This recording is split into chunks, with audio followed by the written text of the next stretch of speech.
मेरे प्यारे छात्र एवं छात्राओं, आज मैं पुनः आपके लिए हिंदी दिगंत भाग 2 का अगला चैप्टर जो पोयम सेक्शन यानी कविता से लिया गया है, जिसका नाम है उषा। इस चैप्टर के बारे में मैं आपको डिटेल में विस्तार पूर्वक बताने वाला हूं और इसे सुनने के बाद आपके लिए ये चैप्टर बिल्कुल इजी हो जाएगा और आप जो है हिंदी 100 मार्क्स के परीक्षा की जो तैयारी कर रहे हो उसमें इससे रिलेटेड प्रश्नों का उत्तर, चाहे वो वस्तुनिष्ठ प्रश्न हो, चाहे वो व्याख्या हो, चाहे वो प्रश्नोत्तर हो, आप आराम से कर पाओगे। तो चलिए शुरू करते हैं। Let's start. चैप्टर का नाम है उषा। उषा वो समय होता है जब सूर्योदय नहीं होता है, रात्रि अपने अंतिम पड़ाव पर रहता है। सूर्योदय के पहले और रात्रि समाप्त होने के बाद जो बीच का समय होता है उसे उषा के नाम से जाना जाता है। और उस समय आसमान की सुंदरता किस प्रकार की होती है, इसी विषय वस्तु पर चर्चा किया है महान कवि शमशेर बहादुर सिंह, जिसका फोटो आप देख पा रहे हैं। इनका फोटो आपके सामने है और ये हैं कवि इस कविता के। जी हाँ, बिल्कुल, शमशेर बहादुर सिंह जो इस कविता के कवि हैं। तो सबसे पहले हम कवि परिचय करते हैं और कवि परिचय करने के बाद हम लोग बातें करेंगे कविता के लाइन बाय लाइन एक्सप्लेनेशन के बारे में। ठीक है, तो चलिए शुरू करते हैं कविता का कवि परिचय। ध्यानपूर्वक देखेंगे। शमशेर बहादुर सिंह का जन्म 13 जनवरी 1911 को 13 जनवरी 1911 को इनका जन्म हुआ था देहरादून, उत्तराखंड में। देहरादून की राजधानी उत्तराखंड की राजधानी देहरादून है, आप जानते हो, उत्तराखंड। ठीक है, उत्तराखंड की राजधानी है देहरादून। और इनका छोटा भाई था तेज बहादुर सिंह। इनकी मृत्यु 1993 ईस्वी में अहमदाबाद में हुई थी। इनकी माता का नाम प्रभुदेई और इनके पिताजी थे तारीफ सिंह। हालांकि शमशेर बहादुर सिंह जब 8-9 साल के ही थे उनकी मां की मृत्यु हो गई और इनके पिताजी जो थे तारीफ सिंह, वो कलेक्ट्रेट में रीडर के पद पर कार्यरत थे और बड़े ही साहित्य प्रेमी व्यक्ति थे।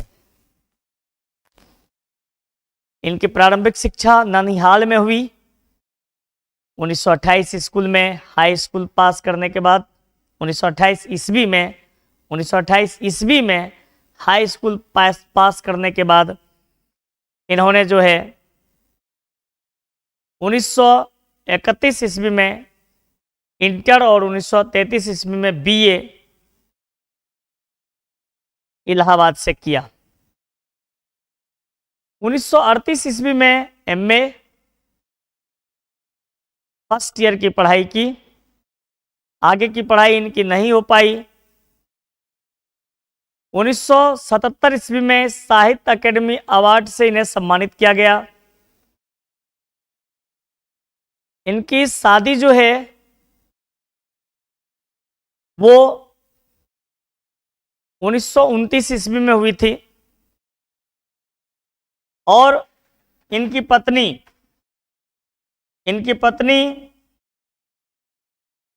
जिनका नाम था धर्म देवी।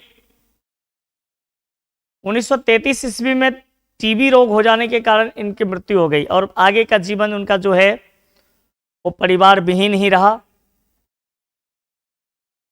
इनके कार्य हैं श्री रूपाव सिंह, श्री सिंह रूपाव, कहानी, माया। उसके बाद इन्होंने लिखा नया साहित्य, नया पथ एवं मनोहर कहानियां के संपादन कार्य से जुड़े रहे। ये था कवि का परिचय। कुछ और बातें थोड़ा सा जान लेते हैं इनके बारे में। इन्होंने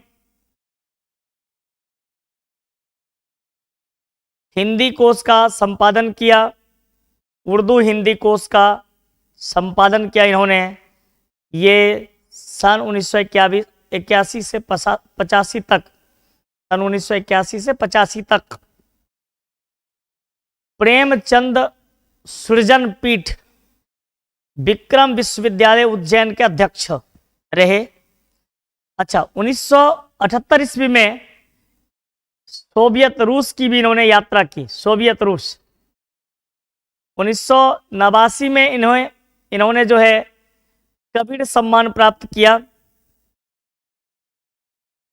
सन 1932-33 से लेखन कार्य इन्होंने शुरू कर दिया था।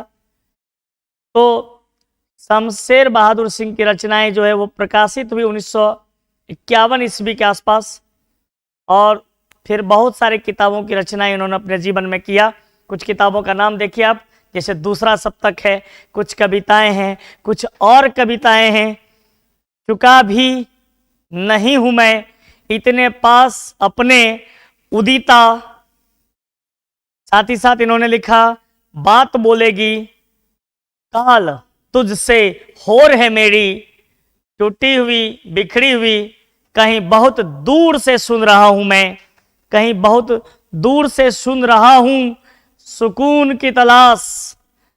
गजलें, कुछ गजल इन्होंने लिखा था, सुकून की तलाश।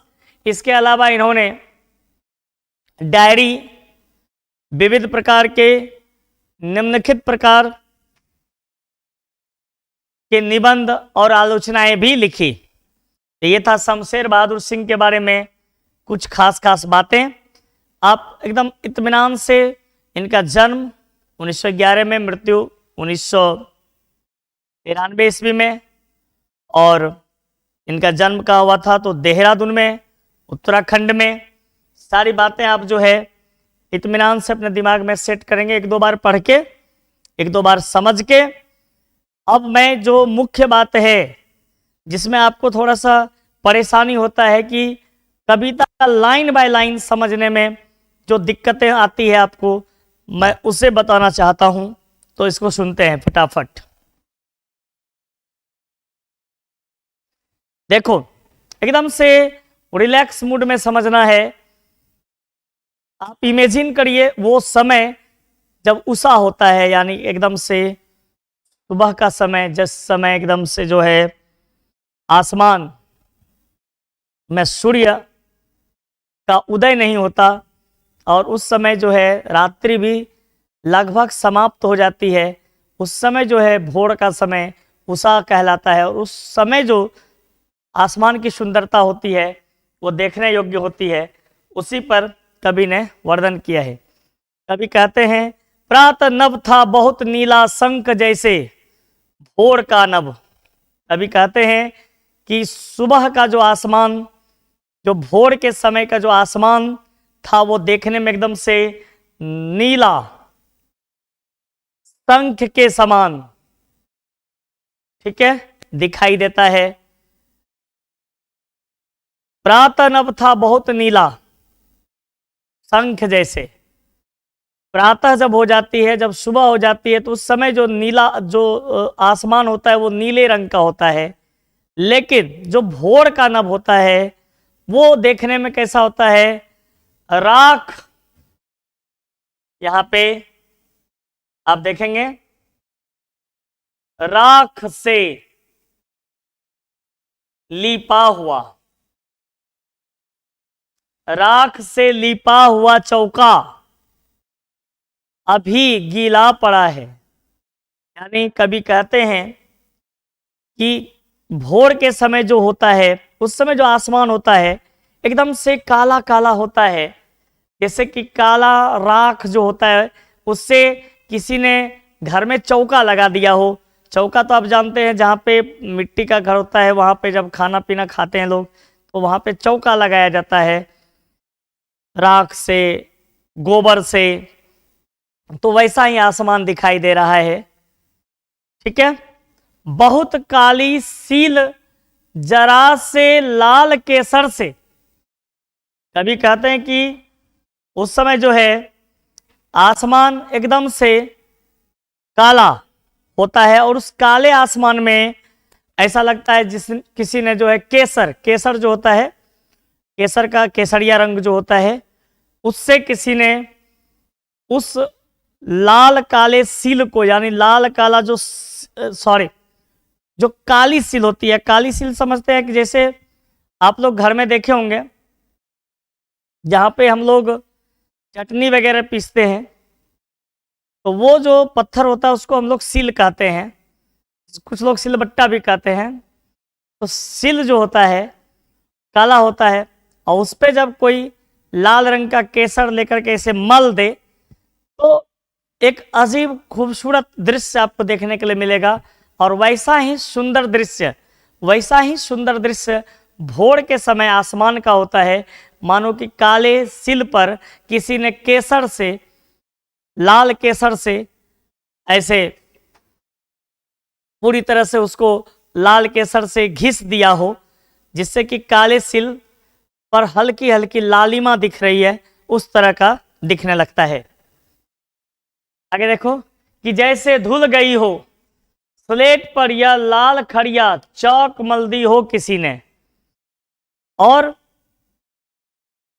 सुबह यानी भोर के समय जो आसमान होता है वो काला सा स्लेट जो होता है ना, काला सा स्लेट जिसपे हम लोग लिखते हैं चौक से, उस स्लेट के समान दिखता है। और उस स्लेट पे लगता है जैसे किसी ने कि लाल रंग का जो चौक होता है उस चौक से पूरा एकदम घिस दिया हो, वैसा ही सुंदर दृश्य देखने में लगता है। नील जल में या किसी की गौर झिलमिल देह जैसे हिल रही हो। सुबह से पहले यानी भोर के समय जो आसमान होता है वो देखने में ऐसा लगता है मानो कि कोई गोरी स्त्री जिस तरह से नदी में या झील में यानी जल में स्नान करती है, और स्नान करके जब वो बाहर निकलती है उस समय जो वो सुंदर दृश्य, वहां पे जल से बाहर निकलते हुए एक गोरे रंग के महिला का दृश्य जो दिखाई देता है, एक सुंदरता का अनुभव कराता है, एक सुंदरता को दिखाने का प्रयास करता है। उस दृश्य से कवि ने तुलना किया है आसमान के उस दृश्य का, जो भोर के समय का जो दृश्य होता है वो उतना ही सुंदर दिखता है जितना सुंदर कि जल में स्नान करते हुए एक गोरे रंग के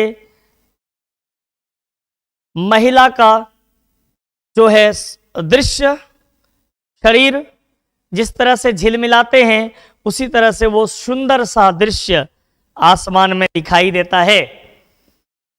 टूटता है इस उषा का अब सूर्योदय हो रहा है। और कभी कहते हैं कि जब सूर्योदय होने लगता है तब उषा का जादू समाप्त हो जाता है, उषा का जादू खत्म हो जाता है और पूरा जो है सूर्य बाहर निकल जाता है। तो कवि ने इस कविता के माध्यम से उषा के सुंदरता को दर्शाया है कि भोर के समय जब हम आसमान को देखते हैं, जिस समय सूर्य उदय नहीं होता है और रात्रि समाप्त हो जाती है, उस समय का दृश्य जो है बहुत ही खूबसूरत लगता है देखने में। उस समय आकाश में जो लालिमा हमें दिखाई देता है वो एकदम से लाल केसर के समान दिखाई देता है। ऐसा लगता है मानो काले तिल पर, काले पत्थर पर किसी ने लाल केसर मल दिया हो। तो बहुत ही खूबसूरती से कवि ने इस कविता के माध्यम से भोर के समय की सुंदरता को दर्शाया है। अब ये भावार्थ आप कर लेंगे, कोई दिक्कत वाली बात नहीं है। प्रातः काल का नभ कैसा था? तो प्रातः काल का नभ जो है वो पवित्र, प्रातः काल का नभ जो है वो पवित्र, उज्जवल और निर्मल था। वह शंख जैसा प्रतीत हो रहा था। उस समय नभ देखने में लीपा हुआ चौका की तरह लग रहा था। पूरब में बिखरी हुई सूर्योदय के पहले की लालिमा के कारण नभ देखने में बहुत ही सुंदर लग रहा था। राख से लिपा हुआ चौका के द्वारा कवि ने इस कविता में क्या कहना चाहा है? प्रातःकाल कहना चाहते हैं